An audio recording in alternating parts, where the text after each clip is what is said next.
അതൊരു ഡിസംബർ മാസമായിരുന്നു. ഷേർഖാൻ കാട്ടിലുള്ള എല്ലാ മൃഗങ്ങളുമായി സഭയിൽ ഇരിക്കുകയായിരുന്നു. പ്രിയപ്പെട്ട മൃഗങ്ങളെ, എല്ലാവരും തണുപ്പിൽ നിന്ന് രക്ഷപ്പെടാൻ കുറച്ച് കാര്യങ്ങൾ ശ്രദ്ധിക്കേണ്ടതുണ്ട്. ആരും രാവിലെ തണുത്ത വെള്ളം കുടിക്കാൻ പാടില്ല. സൂര്യൻ അസ്തമിച്ച ശേഷം ആരും വെളിയിൽ വരരുത്. തണുത്ത പഴങ്ങളും കഴിക്കരുത്. വലിയ മൃഗങ്ങൾ വാതിലിന്റെ ചുവട്ടിലും അവരുടെ കുഞ്ഞുങ്ങൾ ഗുഹയ്ക്ക് അകത്തും കിടക്കണം. അങ്ങനെ ചെയ്താൽ കുഞ്ഞുങ്ങൾക്ക് അസുഖം വരില്ല. അപ്പോൾ ഒരു അമ്പ് കാട്ടിൽ പറന്നു വന്നു. ഷേർഖാൻ! അപ്പോൾ രാമുവാന ആ അമ്പ് തന്റെ തുമ്പിക്കൈ കൊണ്ട് പിടിച്ചു. പിന്നെ അത് ഓടിച്ചും കളഞ്ഞു. ഈ അമ്പ് എവിടെ നിന്നാണ് വന്നത്? പെട്ടെന്ന് മറ്റൊരമ്പും വന്നു. അപ്പോൾ മോട്ടു കാണ്ടാമൃഗം ഷേർഖാന്റെ മുന്നിലേക്ക് ചാടി. ആ അമ്പ് അവന്റെ ദേഹത്ത് കൊണ്ട് ഒടിഞ്ഞു വീണു. അവിടെ നോക്കൂ, ആ അമ്പ് എന്നത് കുരങ്ങനാണ്. എന്റെ ദൈവമേ! അവർ കണ്ടപ്പോൾ കുരങ്ങൻ അവിടെ നിന്നും ചാടി ഓടി. ഈ കുരങ്ങൻ നമ്മുടെ കാട്ടിലുള്ളതല്ലോ.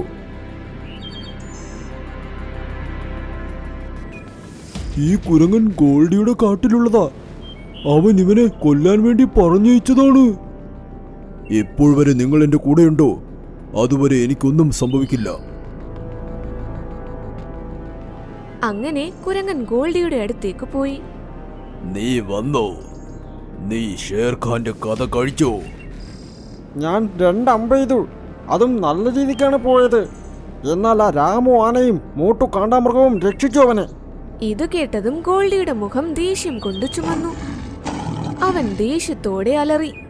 ആ ആനയുടെയും കാണ്ടാമൃഗത്തിന്റെയും കാര്യത്തിൽ എന്തെങ്കിലും ചെയ്തേ പറ്റൂ. അടുത്ത ദിവസം ഷേർഖാൻ വേട്ടയ്ക്കായി പുറപ്പെട്ടു. അപ്പോൾ അവൻ ഒരു ചെന്നായിയെ കണ്ടു. അവൻ വേഗത്തിൽ അതിന്റെ നേർക്കോടാൻ തുടങ്ങി. അവൻ കുറുക്കന്റെ നേരെ ചാടിയപ്പോൾ അവൻ ഒരു പെൺസിംഹവുമായി ഇടിച്ചു. ആ! അയ്യോ, നിങ്ങൾ എവിടെ നിന്നാണ് വന്നത്? എനിക്ക് തോന്നുന്നു നമ്മൾ ഒരേ സമയം ഒരു ഇരയാണ് ആക്രമിച്ചതെന്ന്. ഇതു പറഞ്ഞ് പെൺസിംഹം ചിരിച്ചു. അപ്പോൾ ഷേർഖാനും അവളെ ഒരുപാട് ഇഷ്ടമായി. അവൾ ഒരുപാട് നേരം സംസാരിച്ചു. അപ്പോൾ ഷേർഖാൻ പറഞ്ഞു, നിങ്ങൾക്കെന്റെ റാണിയായി എന്റെ കൂടെ എന്റെ കാട്ടിൽ താമസിക്കാമോ? പെൺസിംഹവും ഒരു എതിർപ്പും കാണിച്ചില്ല. ഷേർഖാനോടൊപ്പം അവന്റെ കാട്ടിലേക്കും പോയി. ഇന്നു മുതൽ ഈ കാടിന്റെ റാണി ഇവളാണ്. ഇന്നു മുതൽ നിങ്ങൾ റാണിയെയും ബഹുമാനിക്കണം. ബഹുമാനം എനിക്ക് തരുന്നത് പോലെ. ഉറപ്പായും ഷേർഖാൻ, ഞങ്ങളുടെ റാണിയെ നന്നായി അനുസരിച്ചോളാം. അടുത്ത ദിവസം ഷേർഖാൻ തന്റെ ഒരു ആവശ്യത്തിനായി അടുത്തുള്ള കാട്ടിലേക്ക് പോയി. പെൺസിംഹം രാമു ആനയെയും മോട്ടു കാണ്ടാമൃഗത്തിനെയും വിളിച്ചു. എനിക്കൊരുപാട് വിശക്കുന്നുണ്ട്. നിങ്ങൾ എനിക്ക് വേണ്ടി ഒരു ആടിനെയും പിന്നെ ഒരു ചെന്നായെയും പിടിക്കണം. ഇന്ന് അവരെ കഴിച്ച് ഞാൻ എന്റെ വിശപ്പകറ്റാം.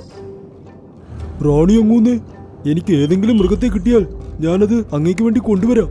എന്നാൽ ആടും ചെന്നായും തന്നെ വേണമെങ്കിൽ കുറച്ച് സമയം പിടിക്കും.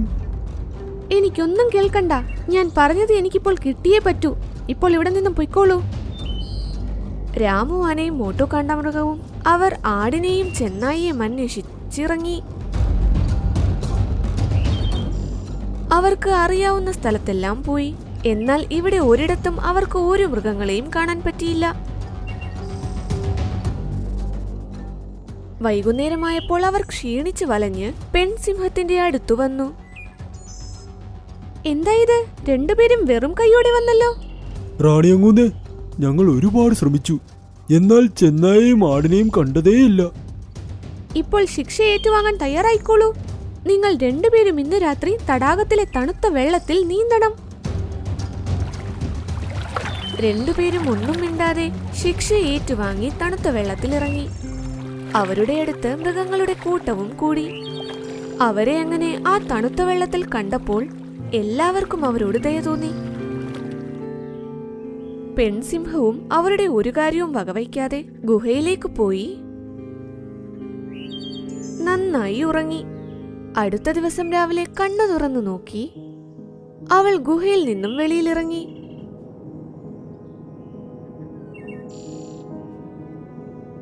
അവൾ നോക്കിയപ്പോൾ എല്ലാ മൃഗങ്ങളും നദിയുടെ കരയിൽ നിൽക്കുന്നു.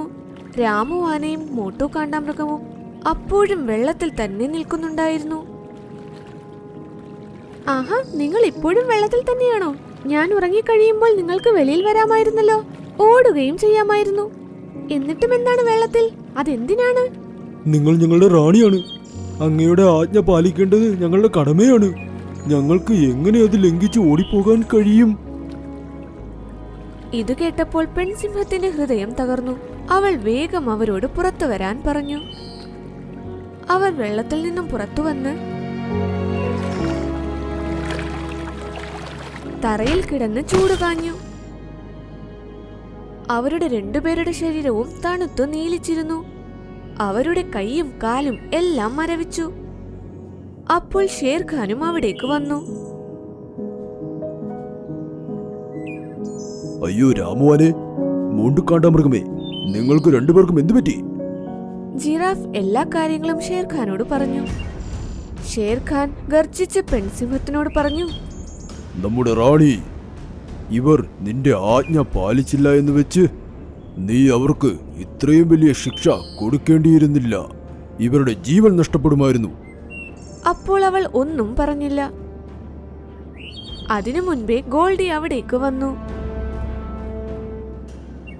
ആ, പണിയേറ്റെന്ന് തോന്നുന്നു.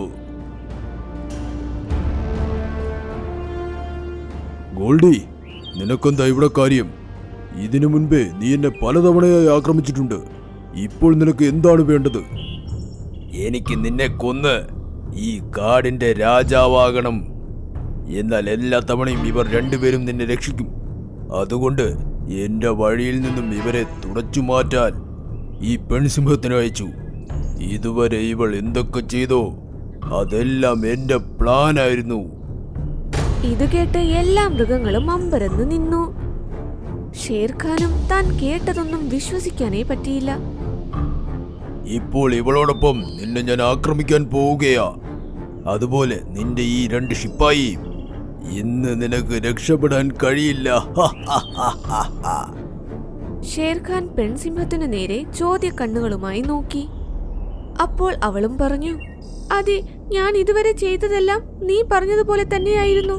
എന്നാൽ നീ ഇനി പറയുന്നതൊന്നും കേൾക്കില്ല. നീ ഇനി ഞാൻ പറയുന്നതൊന്നും കേൾക്കില്ലെന്നോ?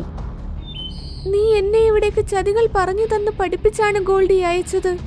എന്നാൽ ഈ മൃഗങ്ങൾ എനിക്ക് ഒരുപാട് ബഹുമാനം നൽകി. അവർ എന്നെ ഇവരുടെ റാണിയാക്കി. അതുകൊണ്ട് റാണിയായ ഞാൻ എന്റെ കടമ നിറവേറ്റും. എന്റെ രാജാവിനെയും പ്രജകളെയും രക്ഷിക്കാൻ വേണ്ടി ഞാൻ നിന്നോട് യുദ്ധം ചെയ്യും. ഇത് പറഞ്ഞ് ഷേർഖാൻ പെൺസിംഹത്തിനോടൊപ്പം ഗോൾഡിയുടെ നേരെ ചാടി.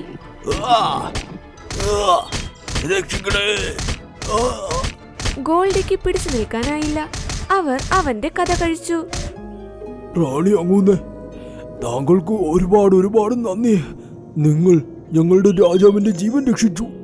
ഇപ്പോൾ ഞങ്ങൾ രണ്ടുപേരും മരിക്കാൻ പോവുകയാണ്. ഇല്ല, നിങ്ങളുടെ ആരോഗ്യം ഞാൻ കാരണമാണ് നശിച്ചത്. ഞാൻ നിങ്ങളെ മരിക്കാൻ അനുവദിക്കില്ല. എന്നാൽ നീ അത് എങ്ങനെ തടയും? ഞങ്ങളുടെ കാട്ടിൽ മൂൽഗിരി എന്നൊരു ഔഷധ സസ്യമുണ്ട്. അത് കഴിച്ചാൽ നിങ്ങളുടെ അസുഖമെല്ലാം ഭേദമാക്കാം. ഞാൻ ഇപ്പോൾ തന്നെ അതെടുക്കാൻ പോകുകയാണ്. ഇത് പറഞ്ഞ് പെൺസിംഹം തനിയെ തന്റെ കാട്ടിലേക്ക് പോകാൻ തുടങ്ങി. മൃഗങ്ങളെല്ലാം രാമു ആനയുടെയും മോട്ടു കാണ്ടാമൃഗത്തിന്റെയും അടുത്ത് തീ കത്തിച്ച് അവർക്ക് ചൂട് നൽകാനായി ശ്രമിച്ചുകൊണ്ടിരുന്നു.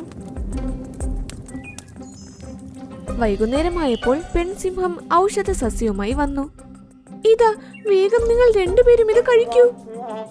പെൺസിംഹം രണ്ടുപേർക്കും ഔഷധ സസ്യം കൊടുത്തു.